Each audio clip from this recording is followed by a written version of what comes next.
Hello, you lovely people, and welcome to episode 156 of the Veggie World podcast.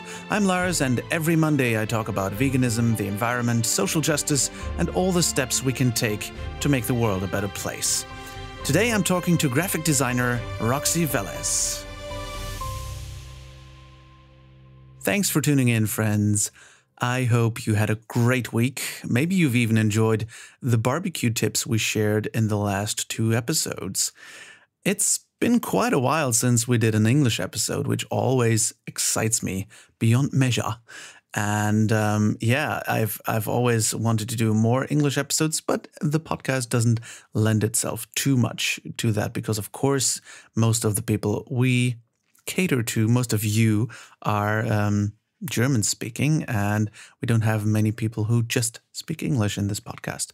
So yeah, whenever the chance arises, I love to do an English episode. And this January 2020, so the time before the world went completely crazy, I had the chance to meet Roxy Velez, an impressive artist and entrepreneur who lives in Berlin. And she has a very interesting and unusual story. And to be honest, she's the only woman I know who owns a vegan animation studio. So since I'm a huge nerd, I just had to interview her.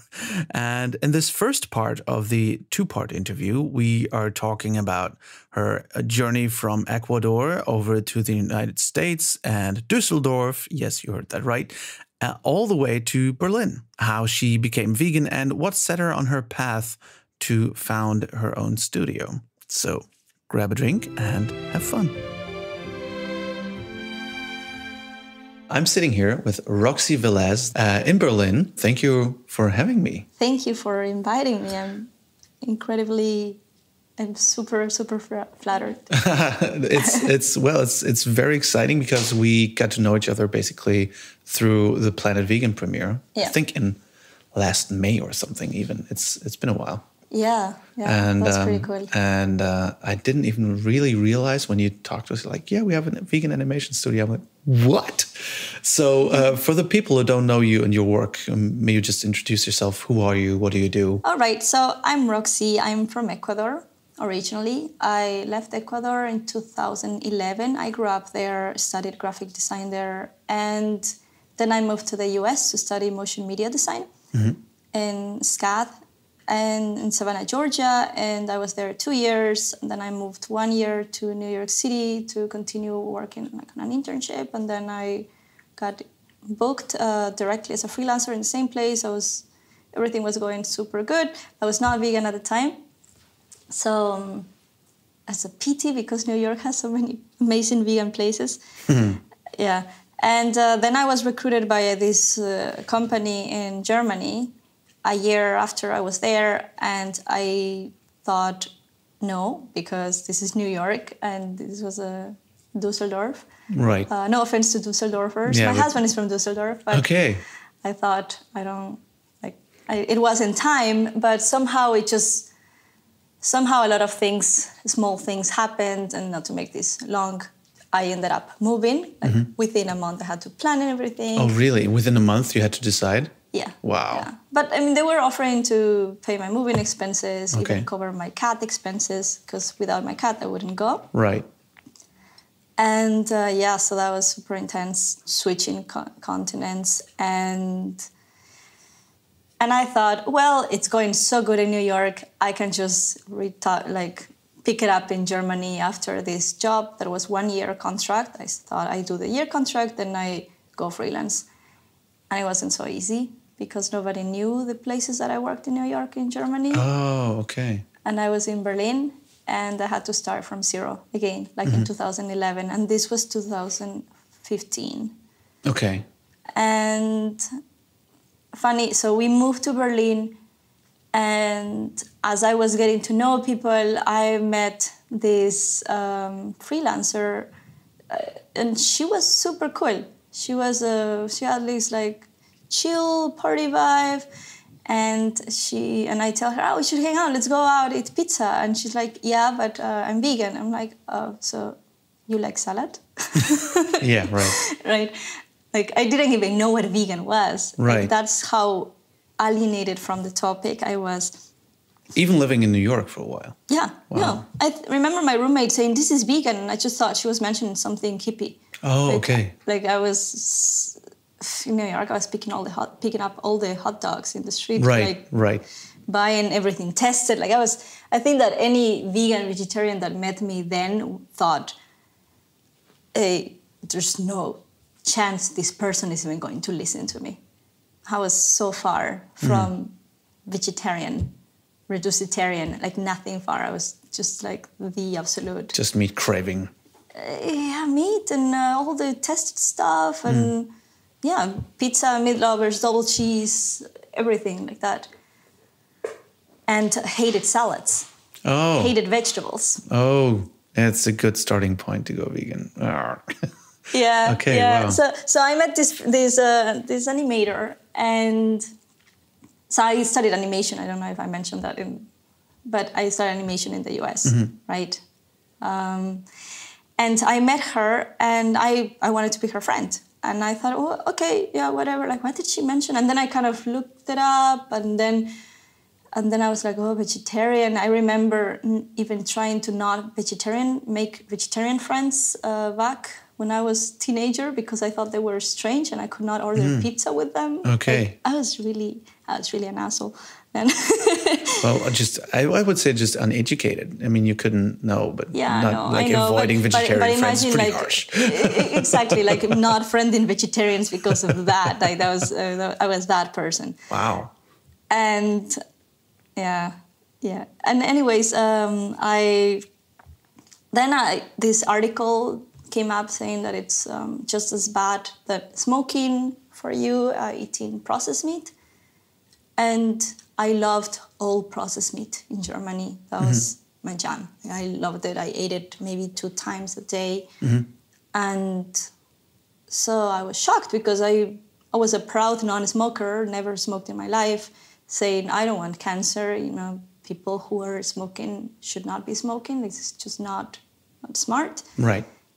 And then I started looking it up, and I thought, okay, I remember a friend saying, well, if you watch some documentaries, you can reduce it. This friend was not a vegetarian. She had just stopped eating. She was a pescatarian. Oh, right. And I thought, okay, I'm going to watch some documentaries. Well, first I thought, I'm going to reduce. 2 weeks later, I noticed I was not reducing at all. So then I thought, okay, I'm going to watch some documentaries. This was a day before my birthday. Was turning 28. And so we got home, put the documentaries on, and I was done with meat. Yeah, just like that, just from like the that. documentaries. Huh? And I think it wasn't even any special one. It was like maybe Eating You Alive, or like, I don't even know which one. One of the softer ones. One of the soft ones. It was really one of the soft ones. And, well, not directly then, but as we stopped watching, David told me, yeah, but it's not like this in Germany. In Germany, people care about the animals and they don't treat them like this. So we said, okay, let's look it up on YouTube. There must be something in German. So we looked it up, and it was just as terrible. Right. And I was shocked, horrified. And David had to finish all the meat in the fridge because I was not going to finish it, and we did not want to throw it away. So he decided to go vegetarian as well, but he had to do the last ones. Yeah.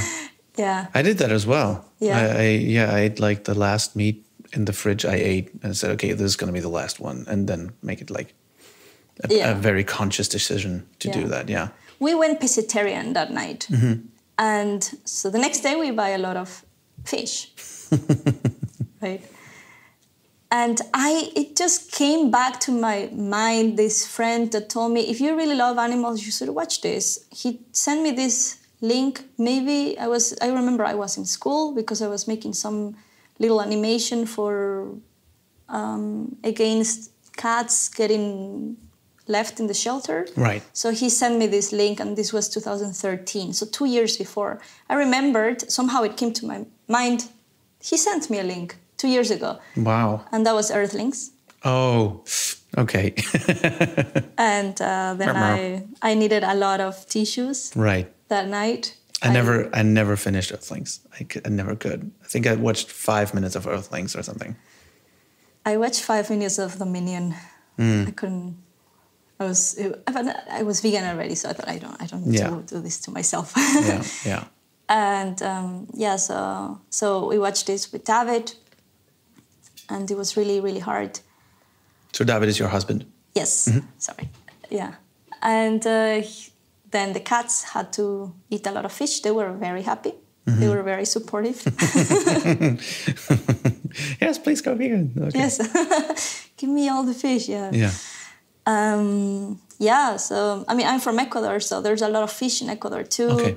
And fish was kind of hard for me in terms of meat too, because I grew up on the coast. We have shrimps. Was actually the thing that I missed until maybe a year ago. Okay. Yeah. But there's no reconsidering after knowing what happened. To me, there wasn't. And the next days I was still like complaining around, like, how is it that nobody tells us this? And then David tells me, yes, well, vegetarian, but well, vegan, that's an extreme. And I said, yeah, this girl was vegan. Like, what is that? What's up with that? And I had told her already, I'm going vegetarian. And she took me to this vegan brunch. And I actually thought everything was super strange, but I loved it. Like, it's like these weird things. It was, I don't know, this place is not even open anymore in Berlin. But it was just really cool. And I thought, I'm going to look it up. And then I found this 101 Reasons to Go Vegan, watched it, made sense with David, everything with David. So that was cool because we did this together. So it was really cool to have his support. And then found Gary Yourofsky. And he basically yells at you, and I was already yelling at myself. So I don't really do activism like Gary Yourofsky does, but he got to me. So I think that all activism matters. All activism counts or reaches someone, but but he reached me. And I decided to go vegan, to reduce. I was reducing, and I had found the book of Melanie Joy. And I was... Why we eat pigs, wear cows, and love dogs. Yes. The one, yeah. Right. And I was going to Ecuador on vacations, and I thought, I'm going to go vegan after the trip. So, let's do this transition in 3 months because, all the dairy stuff is so much, and eggs is also, hard. We don't buy milk, we don't buy eggs, but then there's the byproducts, or we still buy some cheese, whatever. And I remember, and we were going 1 month to Ecuador, and I thought in Ecuador there is none of this vegan stuff, so it's really hard to do it there. And on the plane, I was reading her book, closed the last page, vegan. I said, no, it's not. Shit. No, I was happy to do it. I did have to break the news to my mom. She was already worried that I was pescatarian, then vegetarian. Then I arrive and I tell her, Mom, it's not happening. Almost anything that she cooked. Right. And I didn't know how to cook because this was a month.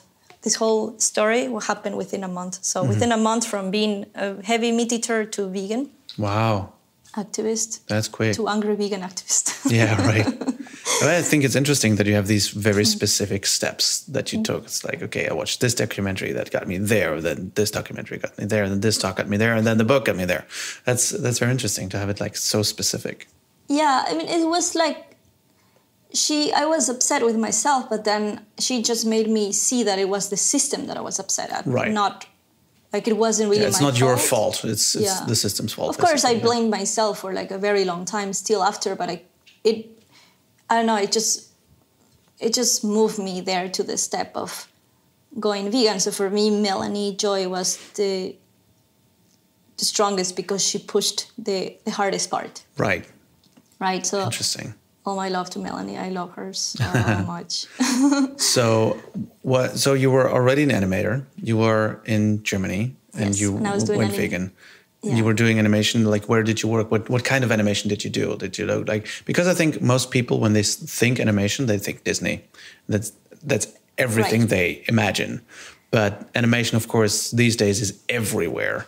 So what kinds did you do? Disney is more traditional animation, Right. and that's even another career to study. This was motion graphics. So Right. motion graphics design is more animation for TV, for advertising stuff, and you can do some 3D stuff as well, like Coca-Cola stuff. It's more motion graphics than traditional animation. Traditional animation is really like Disney, Pixar, and all of those, like for heavy movies, and motion graphics. So could you for the listeners who don't know at all what motion graphics are, could you like just explain it very simply what that is? Graphics moving. So so like everything like text based or like graphics or little 2D things just moving on the screen. That's all of that is motion graphics. Basic 3D stuff and this right now in social media there is so much of it. Yeah. Like on the same stories even or on the stickers. Yeah. Right. Even the stickers on Instagram are motion graphics. Yeah. Exactly. Actually. Yeah. Yeah. So what did you like what was your process?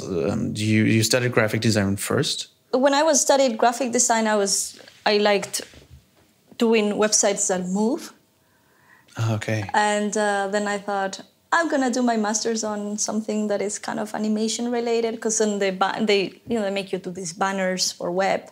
Right. And my banners didn't look like banners, but like movies. Mm-hmm. They were like too long. And then I thought, this is gonna be my thesis. And then I realized as I was starting to do it, I realized it was a whole career, and it's not something that I can learn in a month. Right. And so then I found this school in the US, and they were giving some internship. They were giving some scholarships, international scholarships. So I got a little scholarship there, so they teach you from the concept of why things need to happen, and how to do compositing as well. That's also part of animation.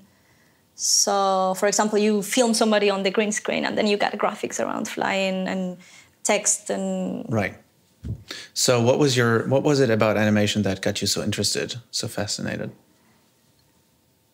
I think the storytelling aspect, that you can tell a story and you can add emotion to the graphic. Like the graphic the visuals get more emotional when they're moving. Right. And I think it's part of us that we assimilate more the communication when it's in emotion, because that's, our reality, that things are moving, there's nothing really static. So it's really great for marketing, but back then I was 21, I was not really thinking of marketing, I was just thinking, this is cool. Yeah, right. And I want to make things move. And I think what's so great about animation is also that you have this very focused storytelling, that even with the way, like even a little cube moves from A to B, you can make it in so many ways. You can make it squash and stretch, and just the way that you animate it can tell such different stories just by the way it moves. I think that's so interesting. Motion. And with the motion, for example, you got a little cube moving around, and you are actually guiding the eye of the person that is watching this to actually read in that rhythm, or you move, you guide the reading eye, right, with the animation and the speed, and you can you set the tone, right, of a graphic as well. And then there's audio, there are like the sound effects when things move that add that make it the cherry on top. So I didn't study that's another career, sound design. So at the studio, we hire a sound designer when things is happening. Right. And I think I love animation. I studied acting, but before that, I wanted to be like a director. And I was switching all the time, and now I'm doing both anyway, so it doesn't matter. But I was going to, do you know the SAE, the Sound and Audio Engineering School? They have like the SAE. Where is it? They have I think 70 schools around the world. They're like big in Australia, big in Germany and all that. And I was actually thinking about doing animation myself in Hamburg one day. I can teach you. But it's the thing is, that's why I'm so much into photography. I have so little patience, and animation requires so much patience with like, okay, the keyframes are not working. I need to tweak the keyframes here and there. It's like, I love it. I enjoy it so much. But the way to do it and everything that goes into it, all the knowledge of like the color schemes, like how does the color work into it? How does the wave the motion into it? How does the screen read? So how can you the framing, the composition, it's such a complex field, and I have the utmost respect for it. I think I have way too little patience for it, but I admire it so much. And it's never perfect. Yeah. That's the thing. Yeah, projects are abandoned, not finished, right?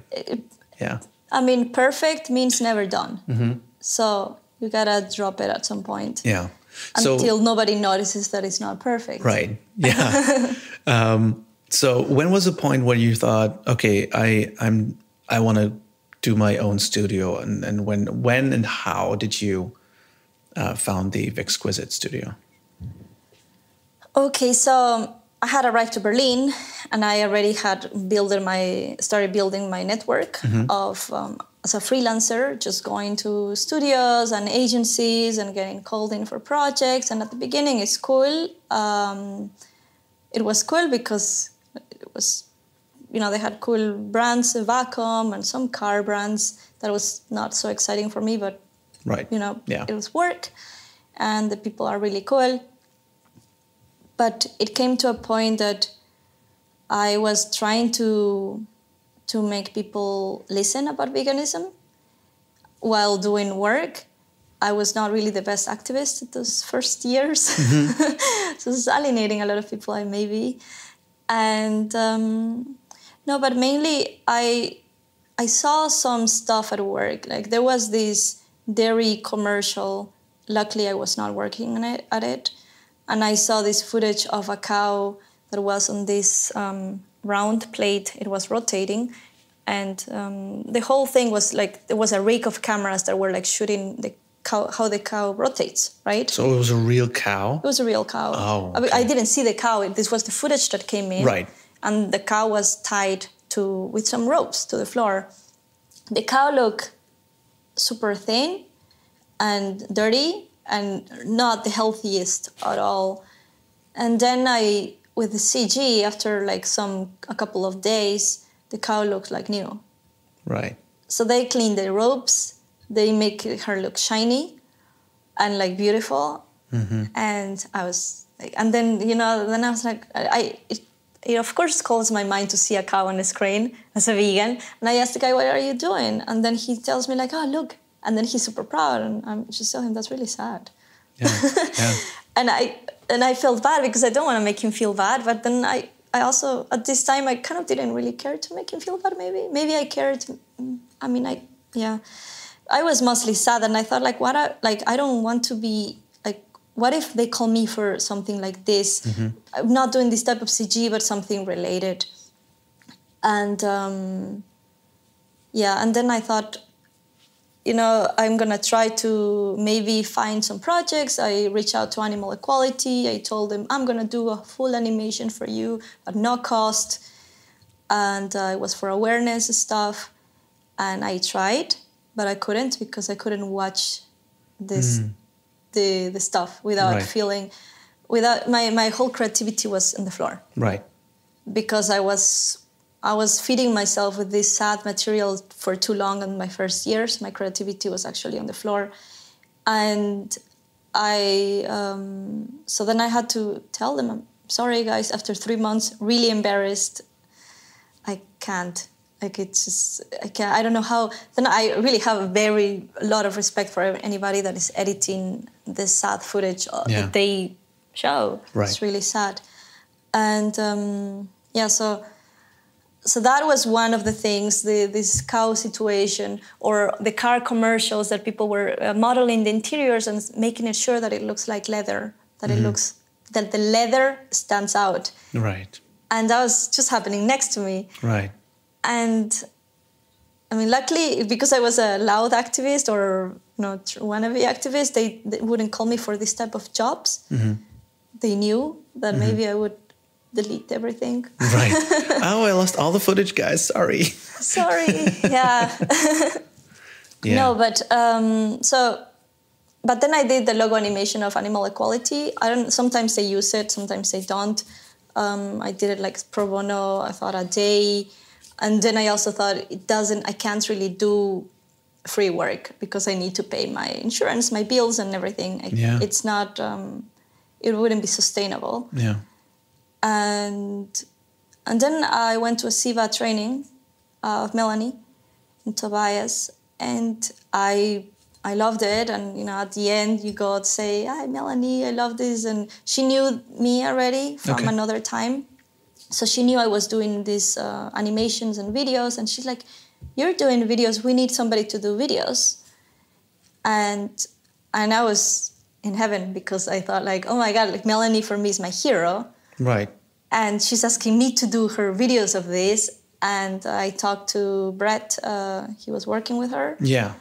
And Brett Thompson. Yeah, I know him, yeah. Yeah. And he, they briefed me in. It ended up happening. And I thought, I'm going to test this this was a test run for us. Vexquisite didn't exist. It existed actually in name, but we were not really registered. Okay. So I thought, I'm just going to hire a couple of people and see how this goes. I'm still animating, and I get somebody to help me with the animation because it got a lot, and somebody to do the illustrations and the editing, and it should be good. And then all of a sudden we were 9 people. Wow, 9 people? And I was... Just for this project? Just for this project. Not at the same time. Right. But all over, like, the process, yeah. All over the process. It started in December, ended in March. But I realized I shouldn't be doing the animation anymore because managing is a lot of work and making sure that the client is happy, making sure that the communication to each person is happening. And I was doing this and then starting my part at 8 p.m. at night. Yeah. Like, it was just too much. Yeah. And but I was overwhelmed at the end. Like, I don't know, this was really great. The feeling of doing something that actually the SIVA training helped me so much. So I was really happy to make this happen for them. And after that, I had another freelance job, a small tech company, and I thought, nah, I missed the other thing. That was cooler. I woke up happier. Right. Every day. Yeah, it's just the purpose that you have is just very fulfilling. Yeah. Yeah, it was just, you just feel it like my heart was full. And next week, we're going to talk all about Vexquisite Studio, how it works, how Roxy uses her job to do activism, and we're going to talk about a new project of hers that has nothing to do with animation and everything to do with food. So be sure to tune in next Monday. Until then, if you can't wait and if you want to know more, just follow the link in the show notes to Vexquisite Studio. I really hope you've enjoyed this episode, and as always, let me know what you think and shoot over your questions and ideas to lars@veggieworld.de or to Instagram @LarsWalterOfficial, and be sure to follow us @OfficialVeggieWorld. If you don't want to miss any episodes, subscribe to the podcast, and if you like, write us a review. Those are very, very welcome. And if you've heard any small noises in my intro and outro of this episode, that was cat breathing. I was not sure if you would hear it, but if you did, this is my cat Spielberg on my lap. He just refused to move, but I thought this is a vegan podcast. You'll understand. So thank you so much for tuning in, and see you next Monday where Roxy returns. Roxy Returns. That's a good film title. Until then, enjoy the week and let's save the world. Have fun. Bye.